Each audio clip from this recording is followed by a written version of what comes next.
morning and welcome back to TVP World. My name is Alex Semlinski and you're watching World Talks. Polish President Karol Nawrocki is set to make his first foreign visit on September 3rd, so in a couple of days, to the United States, where he's set to meet with President Donald Trump. The visit comes amid tense geopolitical undercurrents. We have Russia's mass strike on Kyiv just days after the Anchorage summit has raised questions about Vladimir Putin's intentions and Donald Trump's response. Is this a test not just for Nawrocki, but for Poland's position in transatlantic relations? And can Warsaw play a double role here, both as an ally to Washington and a voice for Ukraine? Joining us to tell us more on this, we have Tomasz Płudowski, lecturer of American Studies from Vizja University. Good morning and welcome to TVP World. Thank you for having me. Just to be precise, associate professor, Vizja University, Warsaw. All right. Thank you very much. Associate professor. Now, let's start with, so President Karol Nawrocki has chosen Washington as his first foreign visit. Should we interpret this as a signal sent to someone, and if so, to whom, and what's the messaging here behind this? Obviously, it's important, the choice of the first destination in case of any prime minister or president or head of state or head of government. So the choice of Washington, the US, and then Vatican on the way back is quite characteristic of the peace party in general, which supported this candidate. Peace and conservatives in Poland, they prefer, they see the United States as the best ally of Poland. And there is a general agreement, consensus among political parties that the US is our traditional long-term strategic ally, but they are different from the other parties in singling out the United States and leaving the EU especially, and Europe in general, out. So they prefer the US over Europe as a strategic ally. In other words, they do not have as close relations with the EU as they do with the United States. Obviously, especially when a Republican president is in power, but I would say that they think the United States, in any case, is the country that Poland should have the closest ties with. And obviously, in terms of values, they are conservative, and they see the Vatican as this is like a virtue showing. This is like showing the values that they align themselves with. So I think it's quite predictable. I don't think that there's any there's anything unusual about that. I mean, we could have predicted that. And now, what about, you mentioned, since we now have a Republican president across the ocean in the U.S., we have a president from the peace formation that you also just described here. So how would you describe President Nawrocki's relationship with President Trump?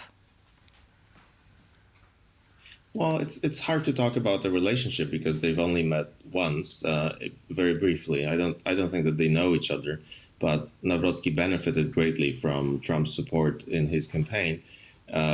He was able to visit the White House and shake hands with President Trump, and Trump said, "You're going to win this election," which most people in Poland did not think it was going to happen. Towards the end of the campaign, I predicted that they were going like head to head, and usually peace representatives are underrepresented in the polls. So I was predicting that he was probably underrepresented, so he was more likely to win, and he did. But I think the support that he received during the campaign, the final stages of the campaign, for one thing, it's quite atypical for the head of one state, especially in power, to support another candidate during the election. Normally, politicians, professional politicians, and Trump is not one of them, especially diplomats, refrain from doing that. So usually candidates are not chosen either in the U.S. or in Poland on the basis of international affairs.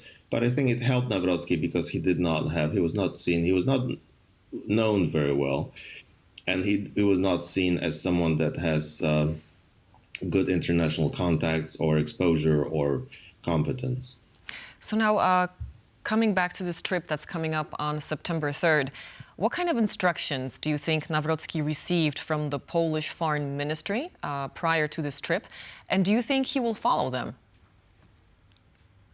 Well, they did say they were not going to follow them. This is part of the conflict between the president and the government. According to the Polish constitution, Poland is a parliamentary cabinet, has a parliamentary cabinet system or semi-presidential system.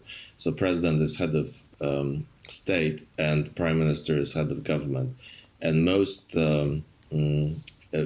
areas of influence belong to the government, but president still appoints ambassadors. For example, he's the chief of armed forces. He represents the state abroad. He usually, traditionally, has he was the one in touch with president of the United States, and prime ministers usually stayed in touch with the European leaders. So whether they want to or not, both president and prime minister will have to cooperate.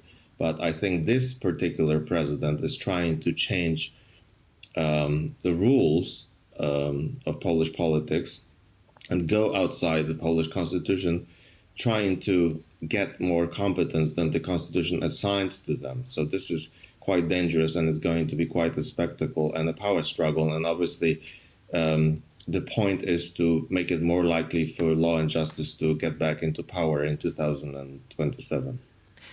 Now, what about, so when it comes to this trip and the conflict in Ukraine, you also mentioned that Nawrocki, after visiting the States, is to visit the Vatican. What do you think? What are some tangible results that we can expect from this visit? We know that Trump has recently expressed disappointment with Putin after the recent attacks on Kyiv. Do you think maybe Karol Nawrocki can somehow, influence him in terms of making specific decisions? We've heard President Trump say that he's going to slap Russia with sanctions should these peace talks not proceed. What do you think we can expect realistically from this trip?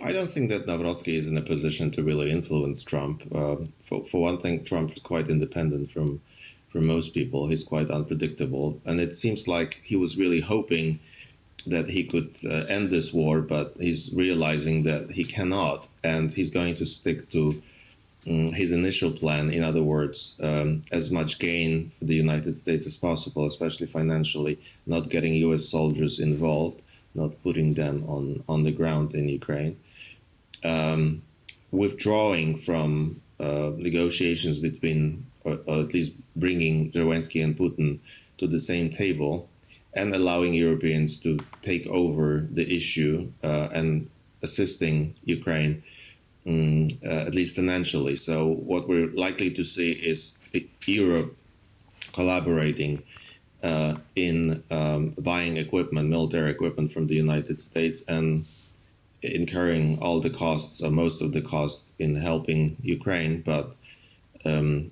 refraining from sending troops either. So this conflict is going to be resolved on the ground between Putin and Ukraine, and it's going to last a while. But the longer it lasts, more likely Putin is likely to win. Although he's winning very, very slowly. So if Ukraine does not change its mind, this conflict can take another couple years at least. Mm-hmm. And so. Do you think that, if I understand correctly, do you think we can expect some major new sanctions, maybe more pressure on India? Any chance of increased support for Ukraine from the U.S. president at this stage? It's hard to say what he will do, because he doesn't seem to be willing to act as hard on Russia or Putin as he does on even his allies, Europe or India especially. We have to remember that his whole point was trying to to get India to be more to bring all these countries closer to him, seeing China as the main enemy or competitor of the United States. But what he's managed basically is alienate his allies in Europe. Now India with the 50% tariffs, 25% extra punitive tariffs for buying Russian gas. So I don't see his policy as being effective. I think he underappreciates what he's doing, what his policies are doing. He wants to be very effective. He wants to be very firm. He wants to be very decided, seen as a strong leader. But what he's doing is basically alienating all the allies and not being hard enough on Russia.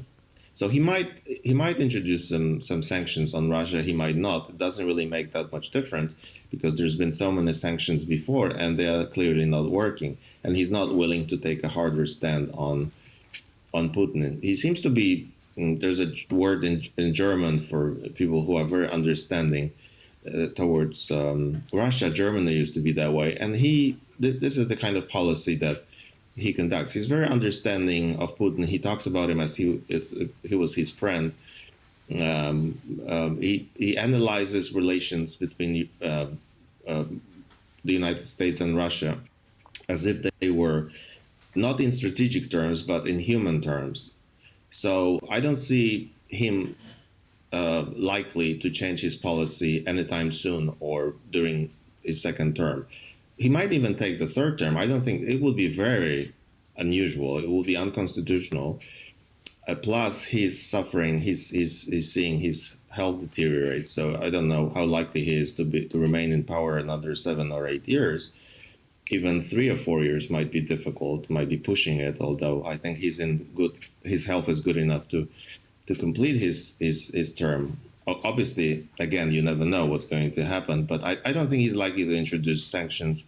I think he's going to basically focus on China and be very hard on India, be very hard on other countries like Brazil, BRICS countries, but not Russia. And I think Europe is basically in a situation where it has to think for itself and try to be independent, especially militarily. But this is we have a long way to go. And now, just briefly, coming back to U.S.-Polish relations, you said being independent militarily, but when it comes to the Polish-U.S. relationship, does Poland now have any clear and urgent demands from the U.S., maybe militarily, economically, or diplomatically?